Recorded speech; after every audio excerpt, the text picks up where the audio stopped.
we get to work with decision makers, right? So it's investment committees, boards of trustees, and directors. They're the ones really partnering with senior investment and senior executive staff at these nonprofits to say, okay, how are we going to invest? What's our philosophy going to be? How are we going to align it with mission?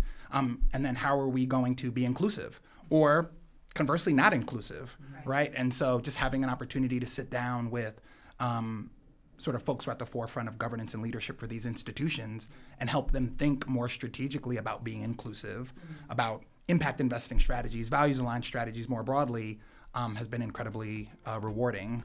Welcome to Market Makers, the podcast where we talk with the thought leaders and innovators driving change across industries. My name is Troy Duffie, Director of Financial Markets at the Milken Institute.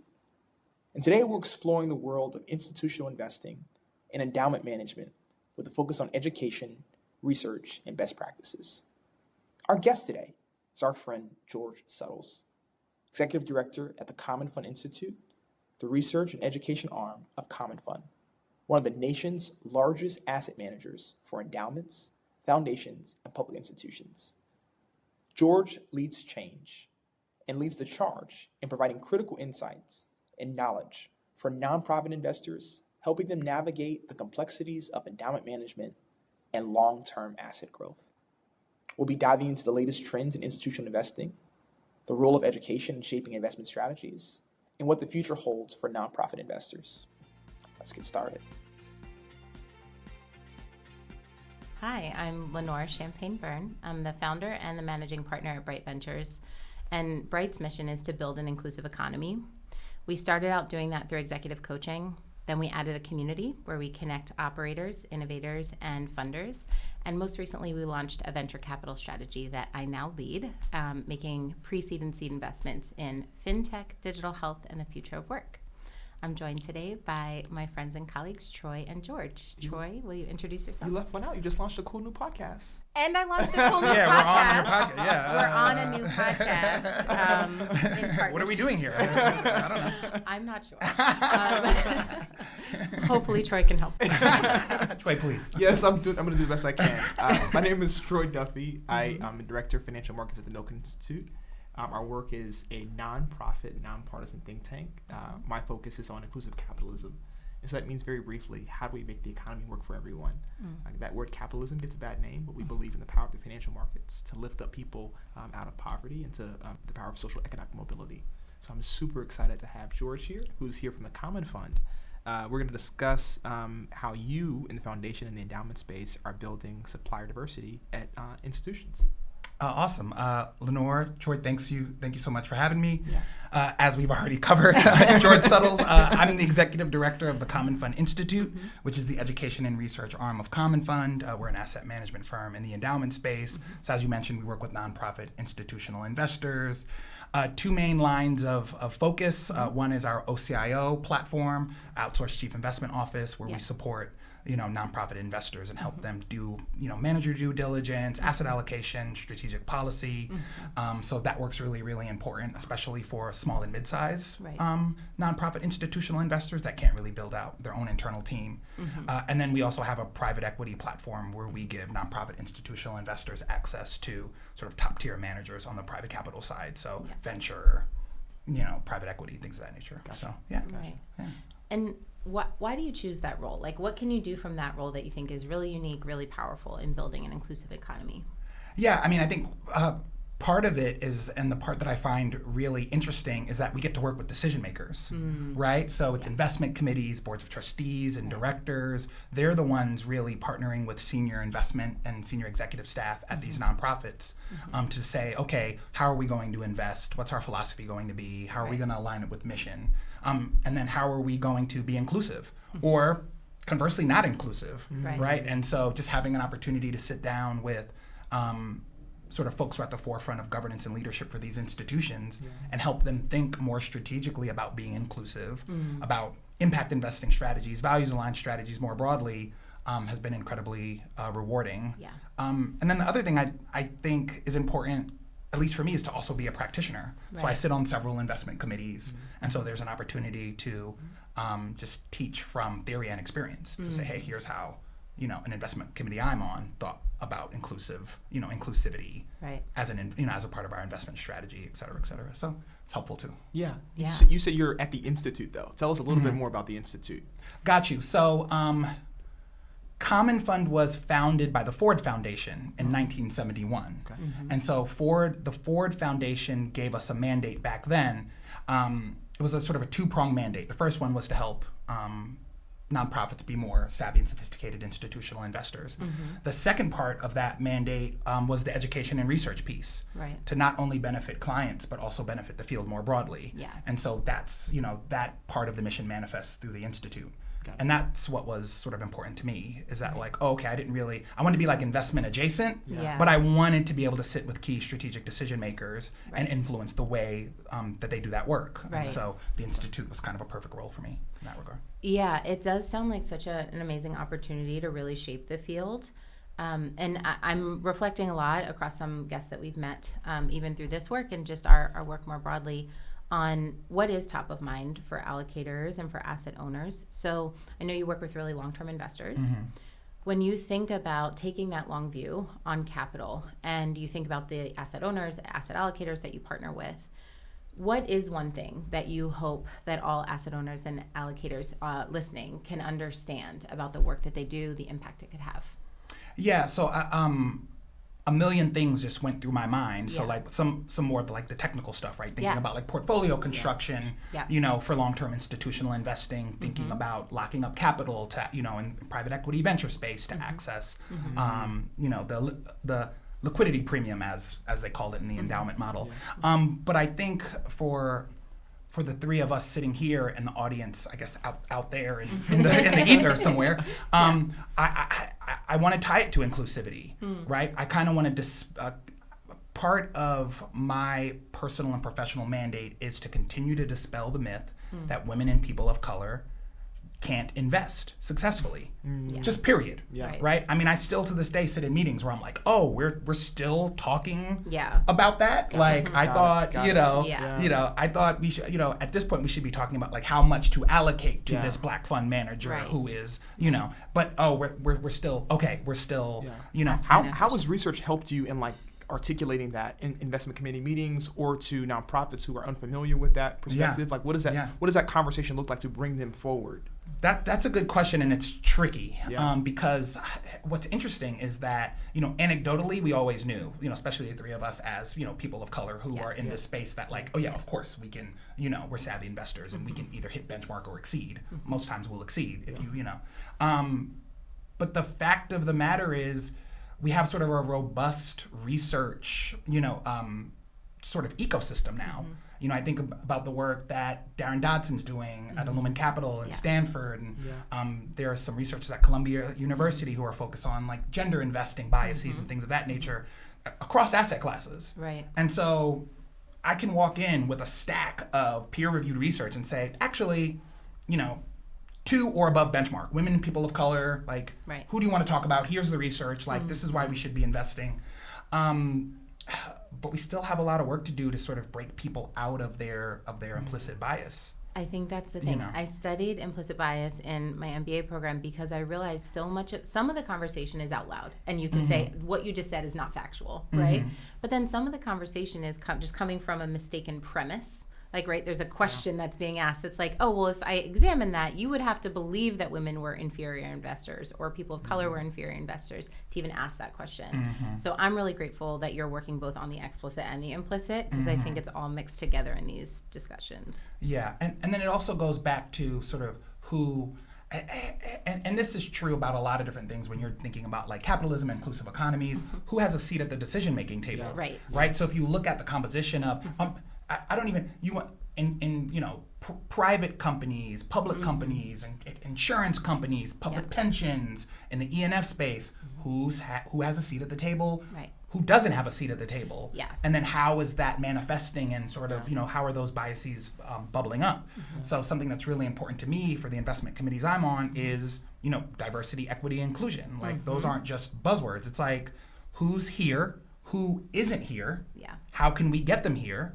And then if you change, this is going to be, no pun intended, but if you change the complexion and the composition of investment committees, then you won't have these discussions. Because you'll have folks who look like us being like, oh, right, yeah, this is a no-brainer. Of course we need to, and then the risk management framework changes, right? The risk appetite just sort of shifts. And that's just not true about allocating to diverse fund managers. Right. That's true even more broadly about mission. Like you'll have different conversations if you have folks who are proximate to those social, economic, political issues, making decisions around, resource gathering, investment, and deployment.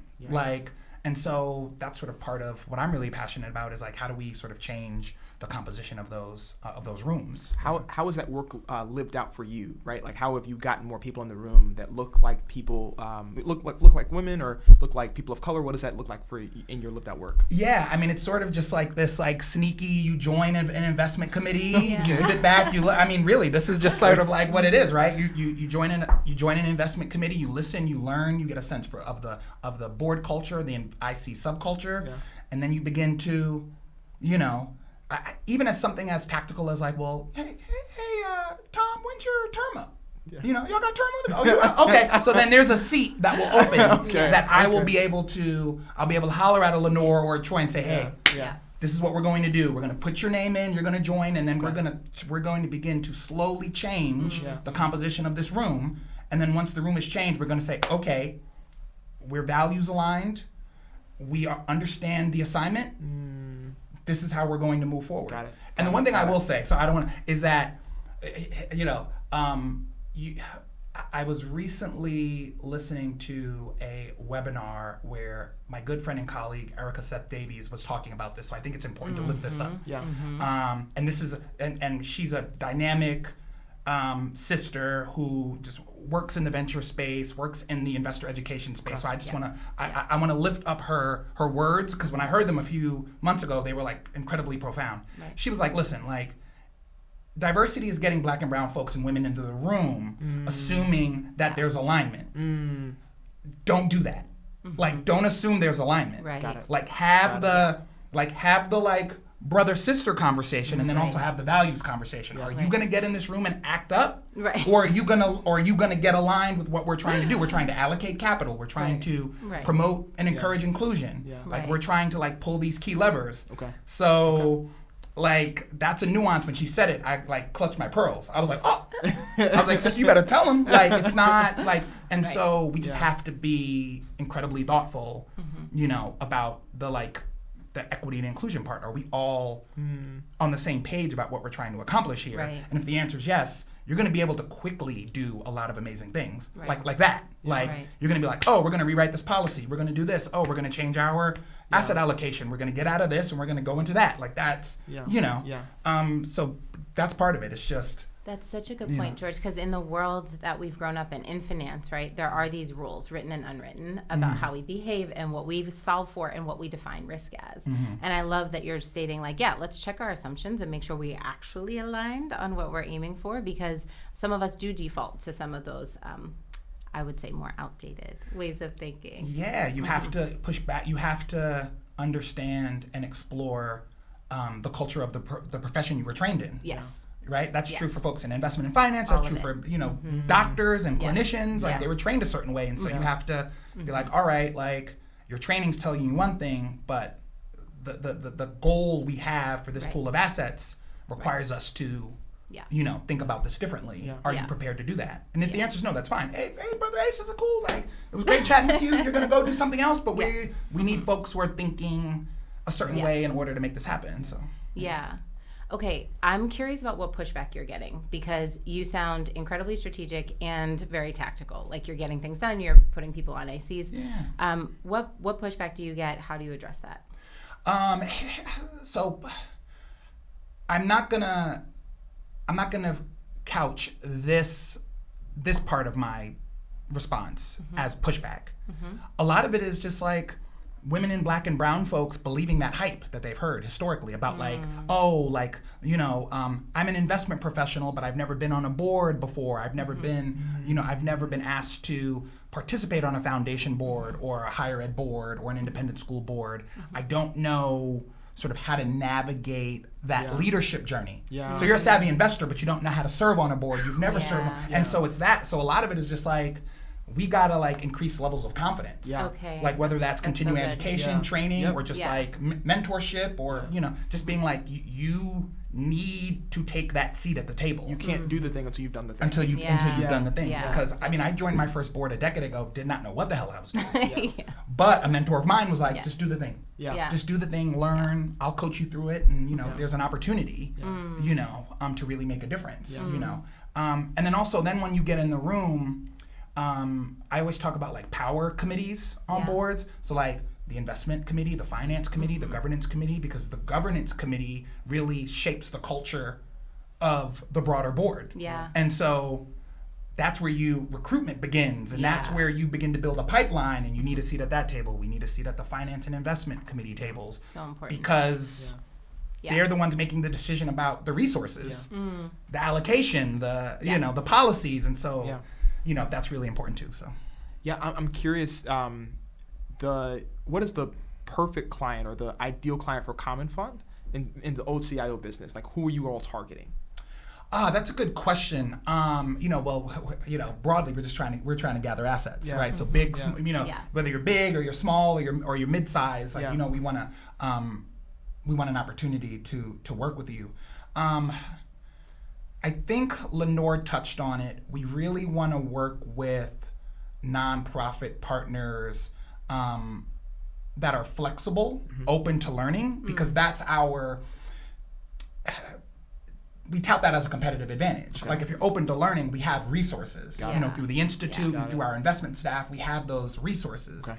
But if you're sort of rigid and stuck in your ways, and you just want us as an implementation partner, then maybe there's a different type of model, investment governance model you want to consider. But if you're looking for a thought partner, you're looking for an investment partner, and you want to have it be like a bi-directional, like educational experience where we're learning from you and you're learning from us, then that's a good opportunity. So if I think about like, in a purely capitalist mentality, the perfect client is a client with assets. But in terms of like where my perch and where my team sits, it's that education piece. Like, are you willing to have an open mind around, And just so we don't get anybody confused, because sometimes when we talk about inclusion, people think we're not talking about making money and we're not talking about return. So can you help us understand how your clients relate to that intersection and where you're pointing them to with the educational work that you're doing? Yeah, I mean, just fundamentally just sort of trying to socialize them around that and both proposition.